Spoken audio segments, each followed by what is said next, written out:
இந்த மோகன்ஜின்னு ஒருத்தர் சுற்றுறான்ல, அவன் வந்து ஒரு ட்வீட் போட்டிருக்கான். எதை பற்றி அப்படின்னா, மே 17 இந்திய அழிப்பு போராட்டத்தை முன்னெடுத்து அதில் மொழி போர் ஈகியரான தோழர் சிவா திலீபன் அவர்களோட மரணம் தொடர்பாக ஒரு சின்ன ட்வீட் ஒன்று போட்டிருக்கான். என்ன அப்படிங்கன்னா, ஓரிரு போராட்டம் தவிர வேறு எந்த போராட்டத்திலும் முன்னே நிற்கும் தலைவன் உயிரை விடுவதில்லை. திருமுருகன் காந்தி லாபத்திற்காக இவர் பலி. இந்தி இல்லாத தனியார் பள்ளிக்கூடங்களே இல்லை இன்று தமிழகத்தில். ஆழ்ந்த வருத்தங்கள் இவரது குடும்பத்தினருக்கு அப்படின்னு தோழர் திருமுருகன் படத்தையும் தோழர் சிவா திலீபன் படத்தையும் போட்டிருக்கான். இவனை நாம் வழக்கமாக எப்படி பேசுவோம் அப்படிங்கிறது உங்கள் எல்லாருக்கும் தெரியும் தான்.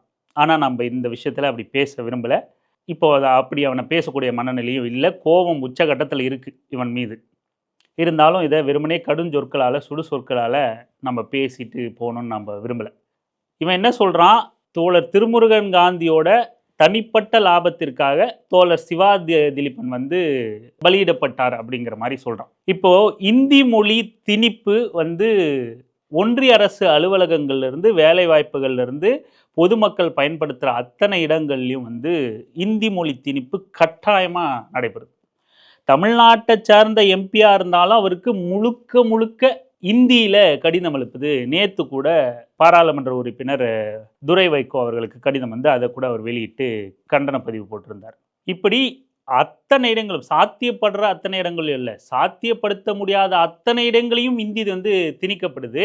அதற்கு எதிராக உண்மையிலேயே தமிழ் மீதும் தமிழ்நாடு மீதும் பற்று கொண்ட ஒரு அமைப்பு இயக்கம், சமரசம் இல்லாத இயக்கம், தேர்தல் அரசியலை கருத்தில் கொள்ளாத ஒரு இயக்கம். ஆக்சுவலாக என்ன நடக்குது, தேர்தல் தேதி அறிவிக்கப்பட்டாச்சு, எல்லாருமே தேர்தலுக்காக பரபரப்பாக இயங்கிக்கிட்டு இருக்காங்க. அது தேர்தல் கட்சிகளாக இருந்தாலும் சரி, தேர்தல் கட்சிகளுக்கு ஆதரவு தரக்கூடிய அமைப்புகளோ இயக்கங்களோ இருந்தாலும் சரி, எல்லாரும் தேர்தலை நோக்கி செயல்பட்டுக்கிட்டு இருக்காங்க. தேர்தலுக்கான வேலை திட்டங்களில் இறங்கிட்டாங்க. எப்படி செயல்படலான்னு அவங்க திட்டங்களை வகுத்துக்கிட்டு இருக்காங்க. ஆனால் ஒரு அமைப்பு மட்டும் தமிழன் உரிமை சார்ந்து டெல்லி ஆதிக்கத்துக்கும் இந்தி திணிப்புக்கு எதிராக வந்து தொடர்ச்சியாக தமிழ்நாடு முழுக்க களமாடிக்கிட்டு இருக்கு. அது மே 17 இயக்கம்.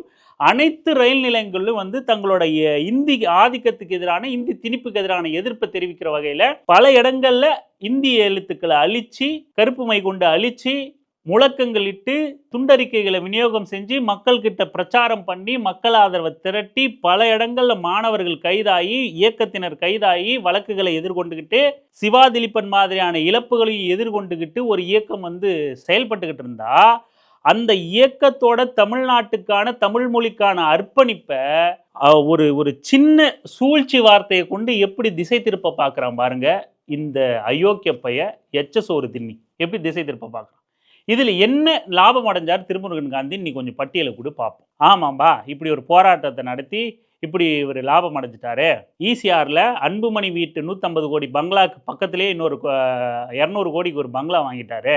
தைலாபுர தோட்டம் ராமதாஸ் தோட்டத்துக்கு பக்கத்திலே அதை விட பெரிய தோட்டமாக வளைச்சி போட்டு ராமதாஸுக்கு போட்டியாக காய்கறிகளை அங்கேயே விளைவிச்சு சமைச்சு சாப்பிட்டுக்கிட்டு இருக்காரு. உட்காந்து சேரில் உட்காந்து காலை நீட்டிக்கிட்டு காலுக்கு ஒரு சோஃபாவை போட்டு எல்லாரையும் தொட்டு கும்பிட போக சொல்லிக்கிட்டு இருக்காரு திருமுருகன் காந்தி. இப்பேற்பட்ட சொத்துக்களும், தைலாபுர தோட்டங்களும், ஈசிஆர் பங்களாக்களும், டால்ஃபினை பார்த்து ரசிக்கிறதும், இப்படியான சொகுசு வாழ்க்கையை வாழ்ந்துக்கிட்டு இருக்கிற திருமுருகன் காந்திக்கு எங்கேருந்து வந்துச்சு பணம்? அப்போது அப்படியான சொகுசு வாழ்க்கைக்கு சிவா திலீபன் தோழரை பலி கொடுத்துட்டாரு திருமுருகன் காந்தி அப்படின்னு ஒரு ஆதாரம் கொடு. நாமளும் சேர்ந்து எதிர்ப்போம், நாமளும் சேர்ந்து பதிவு போடுவோம், ரோட்டுக்கு வந்து திருமுருகன் காந்திக்கு எதிராக போராடுவோம். திருமுருகன் காந்தி வந்து இளைஞர்களை, அப்பாவிகளை பலி கொடுத்து சுயலாபம் அடைஞ்சிக்கிட்டு இருக்காரு அப்படின்னு சொல்லிட்டு வீதிக்கு வந்து போராடும். பதில் கொடு. முடியாதில்ல, முடியவே முடியாதில்ல, அப்படி பேசவே முடியாதில்ல, சொல்லவே முடியாதில்ல. கிட்டத்தட்ட 15 ஆண்டுகளாக தமிழர் நலன் சார்ந்து, தமிழர் உரிமை சார்ந்து கள அரசியலில் ஊடக வெளிச்சம் கிடைக்குதோ கிடைக்கலையோ, ஆளுங்கட்சி எதிர்கட்சின்னு எந்த சமரசமும் இல்லாமல், அதிமுக திமுகன்னு எந்த சமரசமும் இல்லாமல், 2 கட்சிகள் கிட்டையும் பல வழக்குகளை வாங்கி பெரியார் கூட்டமைப்பை ஏற்படுத்தி, கருஞ்சட்டை பேரணி நடத்தி, செஞ்சட்டை பேரணி நடத்தி, நீலச்சட்டை பேரணி நடத்தி, இனப்பகைவர்களுக்கும் கொள்கை பகைவர்களுக்கும் சிம்ம சொப்பனமாக ஒரு இயக்கம் திகழ்ந்துக்கிட்டு இருக்கு. அப்படின்னா அந்த இயக்கத்தை ஒரு தனிநபர் ஒரு ஒரு ஒரு ஒரு மொழிப்போர் ஈகியர் ஆயிருக்காரு. அந்த ஈகத்தை கொண்டு வந்து ஒரு தனிப்பட்ட லாபத்தில் சுருக்கி எப்படி ஒரு இந்த பிரச்சாரம் பண்ண பார்க்குறான் இந்த எச்சசோறு திண்ணி அப்படிங்கிறத நீங்களே பார்த்து. அடுத்து இவன் என்ன கேட்குறான், இவன் எதுக்காக இதை பேசுகிறான் அப்படின்னு நம்ம இறுதியில் சொல்லுவோம், இவனோட நோக்கம் என்ன அப்படிங்கிறது. இப்போ அடுத்த வரியில் என்ன சொல்கிறான் இவன், ஒரு சில போராட்டங்களை தவிர்த்து வேற யாருமே தலைவர்கள் மரணம் அடைகிறது கிடையாது, தங்களோட தொண்டர்களை பலி கொடுத்துட்றாங்க. உண்மைதான், தலைவர்கள் பலி ஆகிறது கிடையாது, தொண்டர்களை தான் பலி கொடுக்குறாங்க. எப்போ பலி கொடுத்தாங்க? 1987 வன்னியர் இடஒதுக்கீடுக்காக சாலை மறியல் போராட்டம் மிகப்பெரிய அளவில் நடந்த போது 25 பேர் போலீஸ் கிட்ட குண்டடிப்பட்டு செத்தான். ராமதாஸ் சாகலை. தலைவர்கள் சாவது கிடையாது, தொண்டர்கள் சாவகடிக்கப்படுகிறார்கள். 2018-19 காலகட்டத்தில் 10.5 இடஒதுக்கீடுக்கு மிகப்பெரிய அளவில் போராட்டம் பண்ணுறோம் அப்படின்னு சொல்லிட்டு அன்புமணி ராமதாஸ் பெருங்களத்தூரில் சாலையை மறித்து மிகப்பெரிய அளவில் ஒரு கூட்டத்தை கூட்டி இளைஞர்கள் மஞ்சள் கலர் கொடியை பிடிச்சிக்கிட்டு வருகிற எலக்ட்ரிக் ட்ரெயினுக்கு முன்னாடி கல் அடிச்சுக்கிட்டே ஓடுறான். அந்த டிரைவர் கொஞ்சம் சுதாரிச்சு நிப்பாட்டாம போயிருந்தா அன்னைக்கு ஒரு 10-15 பேர் ரயில் அடிபட்டு செத்துருப்பான். அப்போ அங்க ட்ரெயின்ல கல்லடிச்சுக்கிட்டு மஞ்சள் கலர் கொடியை பிடிச்சிக்கிட்டு ஓடினது அன்புமணி ராமதாஸ் இல்லை, தலைவர் இல்லை, தொண்டனை சாக கொடுக்கத்தான் போயிட்டாங்க. இப்பவும் நாம் இவன் சொன்னதை, இந்த எச்சசோர்தின்னி சொன்னதை ஒத்துக்கிறோம். தொண்டர்கள் தான் சாகுறாங்க, தலைவர்கள் சாவறதில்லை. ஓராண்டுக்கு முன்னாடி பஞ்சாமிரதத்தில் ஆண்மை குறைவு மருந்து கலக்கப்பட்டிருக்கு அப்படின்னு பேசி நீதிமன்றத்தில் வழக்கு வாங்கி மன்னிப்பு கேட்டு வந்த இதே எச்சசோர்தின்னி மோகனு, ஆமா அந்த பஞ்சாமிரத சாப்பிட்டு எனக்கும் ஆண்மை போயிடுச்சுன்னு இவன் வெளிப்படையாக டிக்ளேர் பண்ணலை. ஏன்னா இவனுக்கு பிறந்திருக்கிற குழந்தையே சந்தேகிச்சிருவாங்க. கொச்சையா பேசுகிறோம், ஆஹா இப்படியெல்லாம் பேசலாமா, யாராவது கொந்தளிக்க போறீங்க. தலைவர்கள் முன்களத்தில் சாகிறது இல்லை, தலைவர்கள் முன்களத்தில் வழக்கு வாங்குறது இல்லை, தலைவர்கள் முன்களத்தில் அடி வாங்குறது இல்லை அப்படின்னா எல்லாரும் இதுதானே பொருந்தும். குற்றஞ்சாட்டப்பட்டவன் இவன், ஆமா நான் பஞ்சாமிரதம் சாப்பிட்டேன் எனக்கு ஆன்மை போயிடுச்சுன்னு நீ சொல்லியிருக்கணும். எவனுக்கோ ஆன்மை போயிடுச்சு, எவனோ இந்துக்கு ஆன்மை போயிடுச்சு, எவனுக்கோ குழந்தை பிறக்காம போயிடுச்சு அப்படின்னு நான் கேள்விப்பட்டேன்னு பேசுகிற துணிச்சல் இருக்குன்னா அப்போ நீ யோக்கியமானவனா? நீ இல்லை உனக்கு ஆன்மை போயிடுச்சு அப்படின்னு பஞ்சாமிரத டப்பாவோட ஹாஸ்பிட்டலில் போய் ஒரு ரிப்போர்ட்டை வாங்கிட்டு நீதிமன்றத்தில் போய் நின்றுக்கணும், நிற்க வேண்டியது தானே. இதே பாட்டாளி மக்கள் கட்சி ஒருங்கிணைக்கிற, வன்னியர் சங்கம் ஒருங்கிணைக்கிற அத்தனை மேடைகள்லையும் மாநாடுகள்லையும் கலந்துக்கிட்டு நான் சங்கி இல்லை, எனக்கு ஒரு ஜாதி பின்புலம் இருக்குது, நான் பாட்டாளி மக்கள் கட்சியை சார்ந்தவன், என்னை சங்கின்னு முத்திரை குத்தாதீங்க, அப்புறம் என்னால் எச்சு சோறு தின்ன முடியாது, பாப்பான் வலிச்சு நக்கி போட்ட எலும்பை நான் போய் நக்கி தின்ன முடியாது, நாக்பூர்காரன் கடிச்சு துப்பி போட்ட எலும்பை நான் போய் நக்கி தின்ன முடியாது அப்படின்னு தொடர்ந்து தன்னை இந்த பக்கம் செயல்படுறது ஃபுல்லாக சங்கிகளுக்கு ஆதரவா, எச்ச புறம்போக்கு ராஜாக்கு, ஆனால் அடையாளப்படுத்திக்கிறது ஃபுல்லாக பாட்டாளி மக்களுக்கு. இதில் வேற இந்த மயிராண்டி வழக்கு போடுவேன், மயிறு போடுறா பார்க்கலாம், வழக்கு போடுறான், இவனை சங்கின்னு சொல்லிட்டா இவர் வழக்கு போடுவாரான். நாயே நீ சங்கிதான்டா, இப்படி தன்னை பாட்டாளி மக்கள் கட்சி அடையாளத்தோடவே வச்சுக்கிட்டு சங்கிகளுக்கு வேலை பார்த்துக்கிட்டு இருக்கிற இந்த நாய், மாநாட்டில் கலந்துக்கிட்டு இருக்கிற இந்த எச்சசோர்தின்னி, என்னைக்காச்சு பாட்டாளி மக்கள் கட்சியை சார்ந்த நபர்கள், வன்னியர் சங்கத்தை சார்ந்த நபர்கள் கலவரம் செய்யும் போது அந்த கலவரத்தில் நீ முன்ன போய் நின்றுக்கியா? அப்ப என்ன மயிறு புடுங்க நீ போய் மாநாட்டுக்கு கலந்துக்கிற? என்ன மயிருக்கு நீ கூட்டத்துக்கு கலந்துக்கிற? நீ இப்போ ஒரு மாசத்துக்கு முன்னாடி கிருஷ்ணகிரின்னு நினைக்கிறேன், கிருஷ்ணகிரியோ ஒசூர்லையோ வீரப்பன் படம் போட்ட டிஷர்ட்டை கிழிச்சிட்டாங்க திமுக நபர்னு ஒரு கலவரம் பண்றான். திமுக பேனர் எல்லாம் அடிச்சு உடைச்சு இறக்குறான், பில்டிங் மேலே ஏறுறான், உடைக்கிறான், குதிக்கிறான், என்னென்னமோ பண்றான். அங்க போகாம என்ன மயிரையா புடுங்கிட்டு இருந்த நீ? எவன் மயிரை புடுங்க போனா? எச்ராஜா மயிரை புடுங்க போனியா? இல்ல இந்து முன்னணிக்காரன் மயிரை புடுங்க போனியா? எவன் மயிரை புடுங்க போன நீ? நல்லா ஸ்கெட்டு ஸ்நாக்ஸ் சோறு போடுற இடத்துல மீட்டிங்க்கு மாநாடுக்கு போய் உட்காந்துக்கிற, எச்சு சோறை வலிச்சு நிக்க தின்ன போய் உட்காந்துக்கிற, கலவரம் பண்ற இடத்துல போகாம என்னடா மயிரை புடிங்கிட்டு இருந்த நீ? வன்னியர் சங்க மாநாடுன்னோ மரக்கான கலவரம்னோ எத்தனை குடிசைகள் கொளுத்தப்பட்டுச்சு? ராமதாஸ் போய் கொளுத்தினாரா?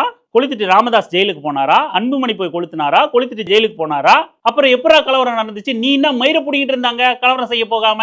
ஊனாவுட்டு புள்ள கலவரம் செய்யணும், நீ உட்கார்ந்து எச்சி சோறு தின்னு நக்கி தின்னுட்டு இருக்கணும். மாடு ஆடெல்லாம் என்ன பண்ணும்? மனுஷன் சாப்பிட்டு எச்சிய மிச்சத்தை தின்னும். நாய் என்ன பண்ணும்? மனுஷன் சப்பி போட்ட எலும்பை தின்னும். அப்படி தொட்டி தண்ணி குடிச்சுக்கிட்டு இருக்கிற நாய் நீ, சப்பி போட்ட எலும்பு தின்னுக்கிட்டு இருக்கிற நாய் நீ போய் கலவரம் பண்ணியா? நீ எப்படி ஒரு இயக்கத்தை அமைப்ப தலைமை தாங்கி நடத்துற ஒரு நபரை கேள்வி எழுப்புற துப்பு எங்கடா இருக்கு உனக்கு? ராமதாஸ் கைது பண்ணி உள்ள போட்டப்ப தமிழ்நாடு முழுக்க எல்லாம் மரவெட்டி ரோட்ல போட்டானே, அன்புமணி மரவெட்டாம எங்க போனாரு? தலைவர் கைதாகிறது இல்ல, தலைவர் சாவறது இல்லைன்னு கேக்குறியே, மரவெட்ட போலியே அன்புமணி. நீ என்ன மயிரை புடுங்க போயிருந்தியா? எவன் மயிரை புடிங்கிட்டு இருந்த நீ? இவனை மீதி கேள்வியெல்லாம் நம்ம அப்புறம் வச்சுப்போம். இப்போ இவன் இப்படி பேசுறதுக்கான நோக்கம் என்ன? எதுக்காக இவன் இப்படி பேசுறான்? ஒரு தீவிரமான மொழிப்போரோட வரலாற்று தொடர்ச்சியாக மே 17 இயக்கம் வந்து நிற்குது.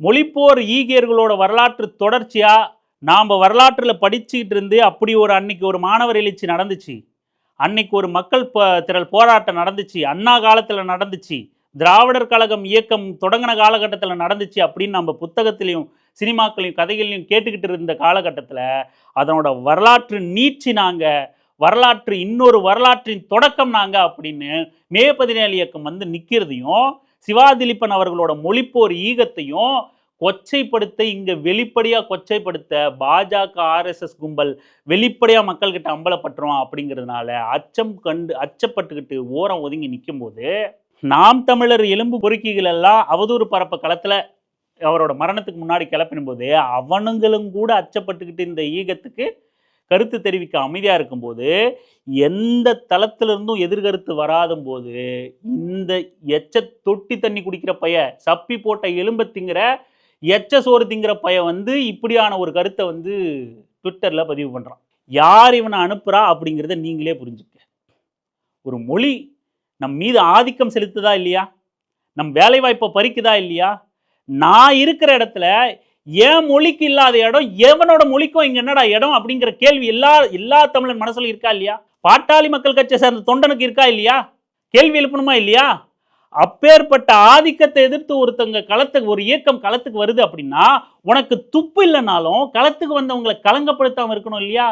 அப்படி பாஜக காரனே அச்சப்பட்டு ஒதுங்கி நிற்கிற நேரத்தில், நேரடி அடிமையான சீமானும் ஒதுங்கி நிற்கிற நேரத்தில் இப்படி ஒரு சம்பவத்துக்கு எதிரான அவதூறுக்கான தொடக்க புள்ளியை யார் தொடங்கி வைக்கிறா, யாரோட தூண்டுதல்ல தொடங்கி வைக்கிறாங்க அப்படிங்கிறத பாருங்க. ஒருபோதும் டெல்லி அதிகாரம், பாஜக, இந்துத்துவம், பார்ப்பனியம், இந்திய உளவுத்துறை வந்து தமிழர்கள் கிட்ட மீண்டும் இப்படியான ஒரு மொழி ஒற்றுமை ஏற்படுறத அனுமதிக்க மாட்டான். எந்த வழியிலாவது எப்படியாவது இதுக்குள்ள ஒரு வேறு நிலைப்பாட்டை இரட்டை கருத்தை திணிக்கவும் அவதூற பரப்பவும் தான் அவன் நினைப்பான்.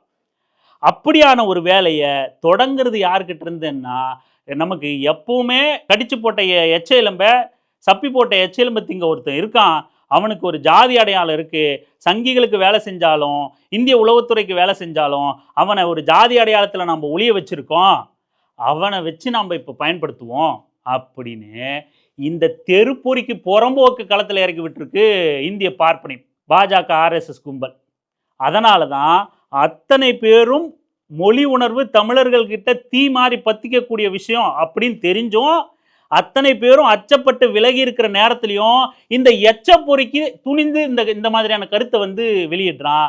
இந்த எச்ச புறம்போக்கு தான் தமிழுக்கு எதிராக இருந்துக்கிட்டு இந்து சந்து மயிறு மட்டனை படையெடுத்துக்கிட்டு நம்மளை சாதியா உடைச்சிக்கிட்டு இருக்கான் அப்படிங்கிறத இளைஞர்கள் வந்து நினைவில் கொள்ளணும். இவன் வெறும் தனிநபர் கிடையாது, இவன் ஒரு ஆதிக்கத்தோட எடுப்பார் கைப்பிள்ளையா எச்செலும்பு தின்னுக்கிட்டு இருக்கிற நாய் அப்படிங்கிறத, சொறி நாய் அப்படிங்கிறத நினைவில் கொள்ளுங்க. கடும் கண்டனத்தை, கடும் எச்சரிக்கையை இந்த எச்ச பொறுக்கிக்கு விடுறோம். அரசியல் வெங்காயம் கடுமையாக கண்டிக்குது.